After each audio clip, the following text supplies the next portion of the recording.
Hola, muy buenas noches a todos. Muy buenas noches a todos. ¿Cómo están? ¿Cómo están? Por segunda vez estoy aquí. Menos de un mes. Es asombroso. Estamos haciendo historia. Se vienen cositas. O se alejan cositas. ¿Quién sabe? ¿Quién sabe qué nos depara el destino? Pero hoy vamos a hablar sobre una festividad. Un tema que pues es muy popular. Muy popular. Que ya está próximo a celebrarse. Pues de hecho, yo creo que toda la, toda la última semana de octubre es sobre esta festividad. Y se trata ni más ni menos que de Halloween. De Halloween vamos a saber cómo surgió de la discriminación, como casi todo en esta sociedad. De qué se trata, cómo evolucionó y algunos de sus mitos más representativos. Y pues sin más, para no hacer tan larga esta intro, este saludo, vamos allá. Bueno, pues en esencia creo que todos sabemos qué es el Halloween, de qué se trata el Halloween. En esencia y comúnmente es sobre niños saliendo a la calle disfrazados de su personaje favorito, de X cosa, puede ser películas, series, caricaturas, videojuegos, o ya un poquito más tradicional, puede ser vestido de monstruos, tipo Drácula, momias, hombres lobo. Diría que el hombre invisible, pero pues yo creo que para hacerse un disfraz del hombre invisible está complicado. Está complicado. No dudo que sea posible, pero al menos yo no lo he visto. Pero sí, eso es en esencia el Halloween, que salen a pedir dulces. Queremos Halloween, queremos Halloween. De casa en casa y tocando, gritando. Y pues normalmente los adultos son los que salen a dar los dulces. O no, hay gente a los que no les quiere dar nada. Ya sea por cuestiones religiosas, por amargura, porque simplemente pues, no quieren y ya. Pero pues es parte de... Tampoco es obligación darle dulces a los niños. Pero en esencia es eso. Está pensado para eso originalmente. En ámbitos más adultos pues se usa para fiestas donde hay más...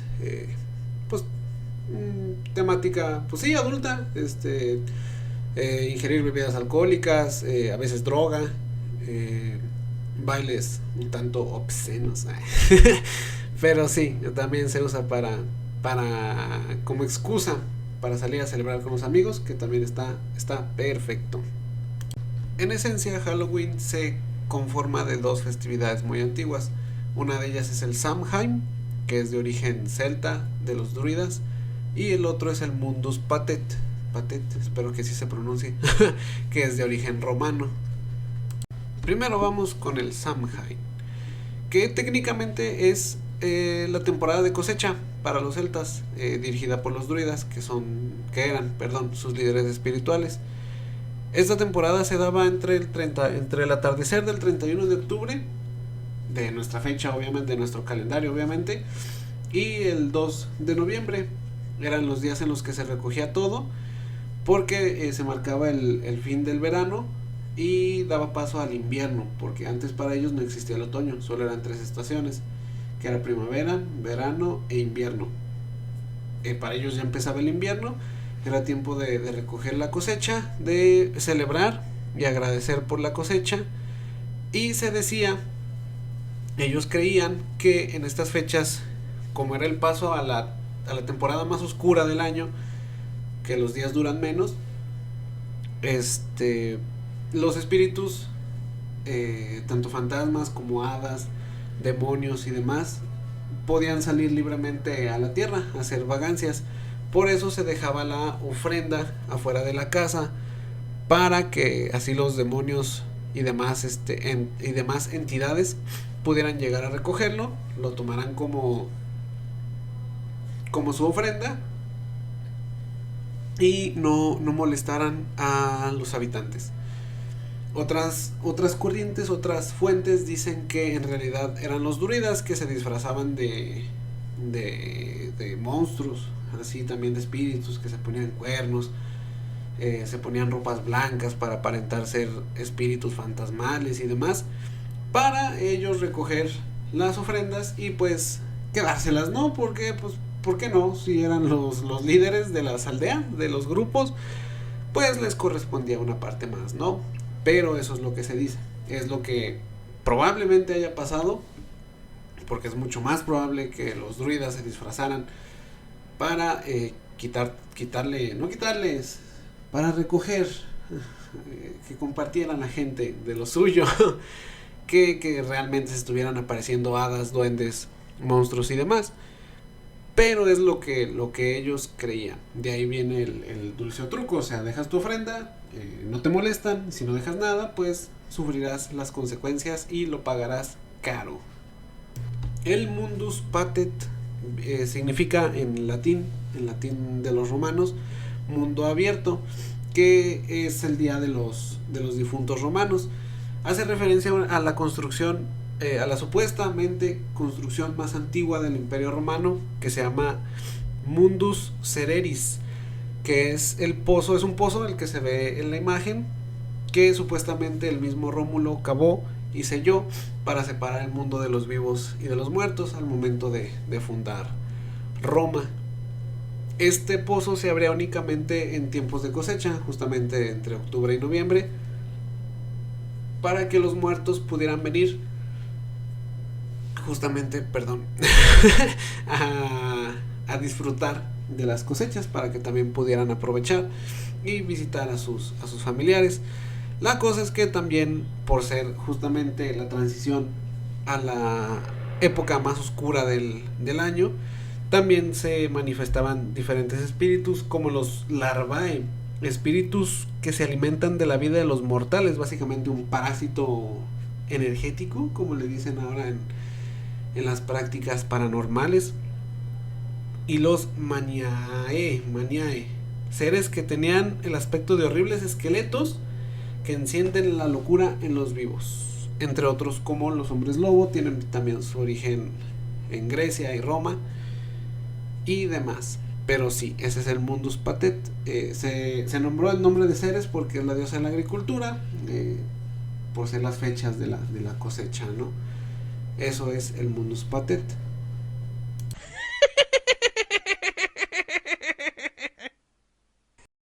Y bueno, ya que repasamos qué es el Halloween actualmente, cómo se celebra, de dónde salió y de dónde tomaron sus elementos, quisiera retomar uno de los aspectos más importantes, que para mí, desde mi punto de vista, son las brujas, porque pues no por nada es la noche de brujas, ¿no?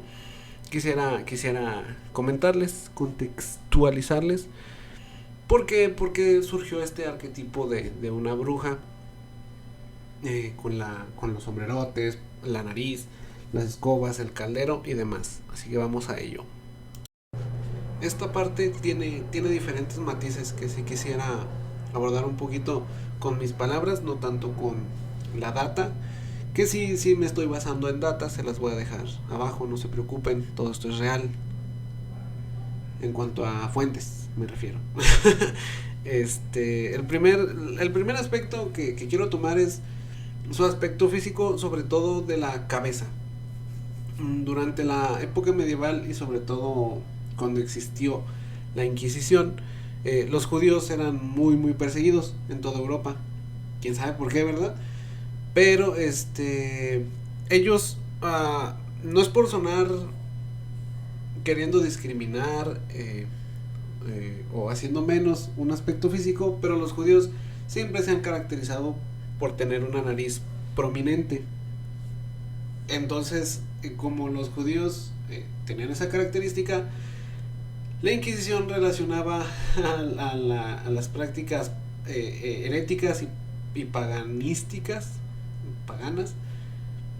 a los judíos. Que ojo, la Inquisición no te juzgaba por brujería, porque la Iglesia Católica no acepta la existencia de la brujería, porque no existe poder más que en Dios. Es imposible que el diablo te brinde un poder por hacer un pacto con él, pero eso es punto y aparte. Total, la Inquisición juzgaba a mujeres y hombres judíos de herejes y paganos por estas características. Además de que en la era medieval los judíos acostumbraban llevar un sombrero un tanto puntiagudo.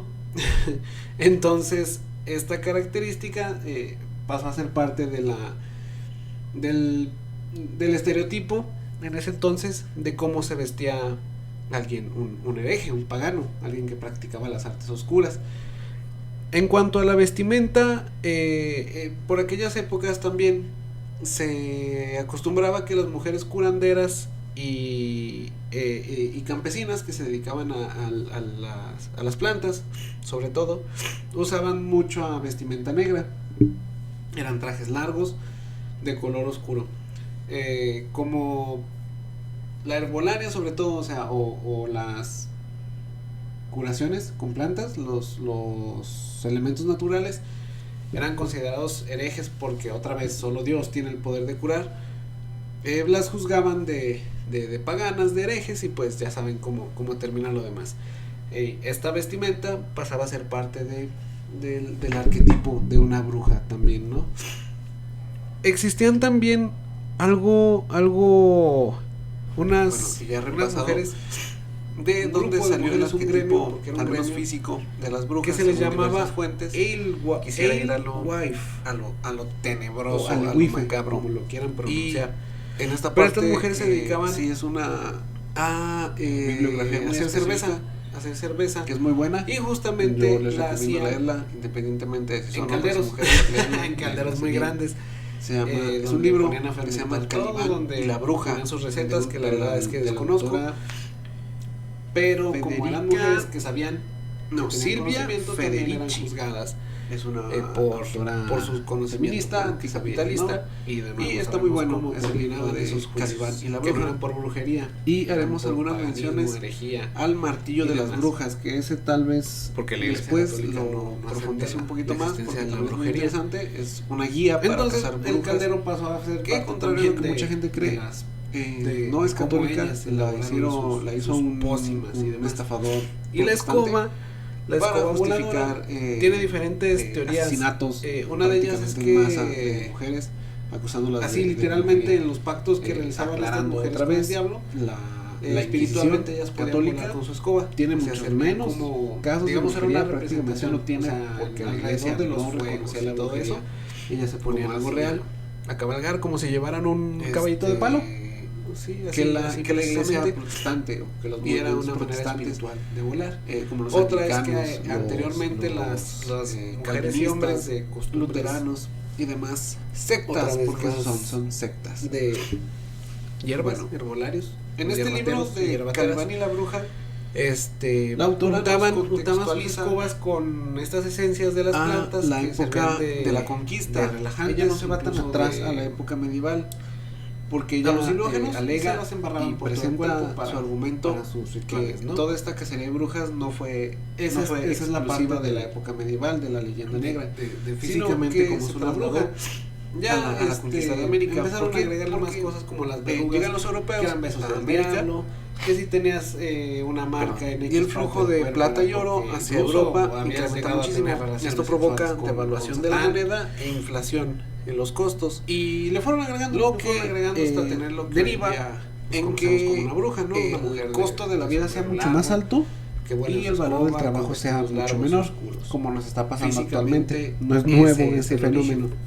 Entonces, como la realeza, la nobleza empezó a acaparar todo este oro y plata, empezó a suceder el fenómeno que Marx llama como la acaparación originaria, que se refiere al parcelamiento de las tierras que anteriormente eran comunitarias, es decir, la creación de terrenos que tenían controlados completamente los nobles. Esto provoca que el campesinado empieza a ser explotado, oprimido y humillado, que la calidad de vida era muy baja de los campesinos. Entonces aquí es donde se empieza a señalar el rol de la mujer en estos movimientos obreros. La nobleza quiso reducir el rol de la mujer a ser un simple útero para parir mano de obra barata. El hombre tenía que vivir trabajando en el campo y la mujer pariendo en su casa. Entonces, como la calidad de vida era muy mala, estas mujeres no tenían para mantener a sus hijos, aunque su marido se matara en el campo trabajando para la nobleza, no alcanzaba. Entonces estas mujeres, luchando por conseguir un sustento para sus hijos, empezaron a organizarse. Normalmente ellas lideraban los movimientos campesinos. Lo que empezaron a hacer reuniones en la noche donde nadie veía, para organizar estos movimientos contra la nobleza, para sabotear a los nobles, a la realeza y demás. De ahí surge el mito de los aquelarres, de que se siguen llevando a cabo estas prácticas paganas de los druidas y demás, pero en realidad eran reuniones para organizar golpes a la nobleza, y como eran dirigidos por mujeres, se consideraba como algo pagano, que se reunían alrededor del fuego, invocar a Satán y demás. Y como la nobleza empieza a notar esto, empiezan a... Es donde entra en juego el martillo de las brujas, que les comento que es una guía para cazar brujas. El problema de la guía de las brujas, del martillo de las brujas, perdón, es todo en sí mismo. Pero lo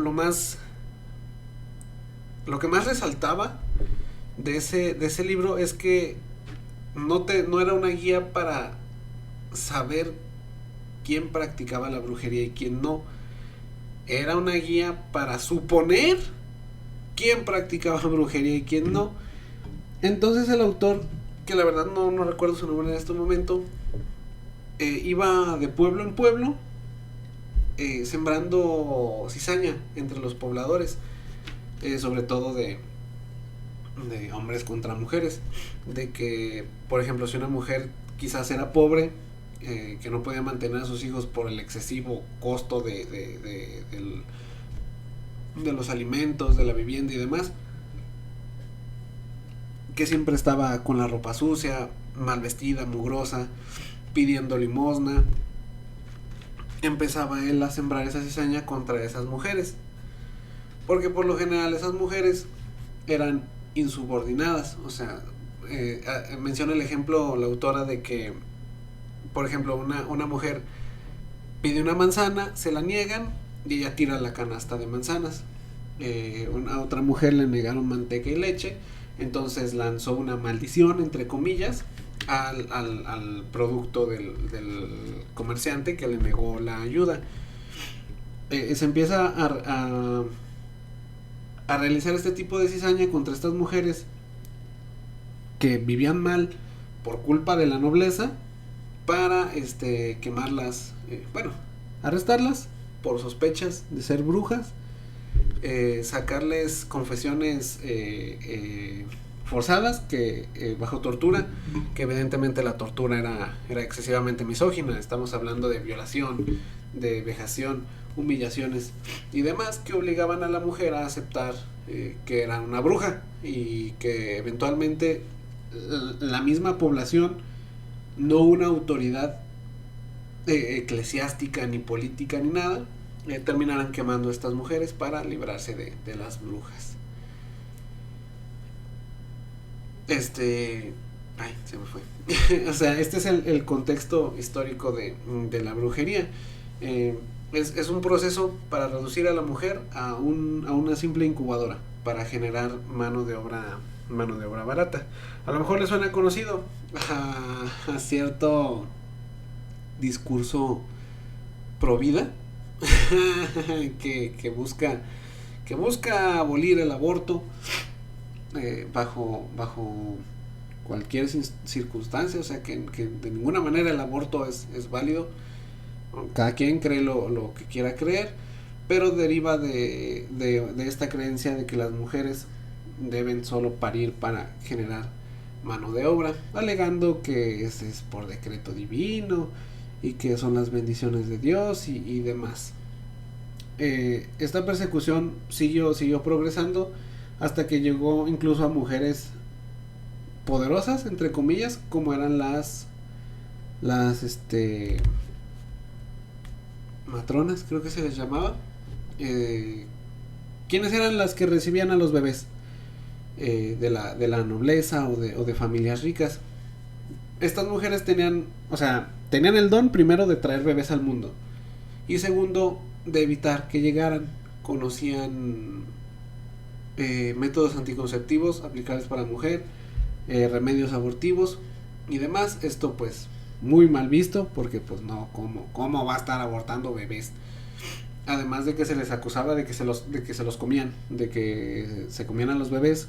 De ahí viene también el mito de que las brujas comen bebés, porque según según el martillo de las brujas y estas creencias, para suponer de quién era una bruja, pues estas mujeres se comían a los bebés para que no llegaran, para que no vivieran, ¿no? Esto provocó que con el paso de los años el lugar de estas mujeres fuera reemplazado, con el avance de la medicina moderna, fue reemplazado por médicos hombres, ¿no? Varones. Te habla de un intento de robarle a la mujer este don que tiene sobre la vida, ¿no? De decidir si sí o no. Incluso desde tiempos muy anteriores, por ejemplo, la alquimia. Me imagino que muchos conocen el tema de los homúnculos, se hizo muy viral hace algunos años, de crear vida a partir de solamente el hombre. O sea, son, ¿cómo decirlo? Son prácticas supuestamente milagrosas que nada más servían para desplazar a la mujer en su rol de dadora o negadora de vida, por así decirlo, ¿no?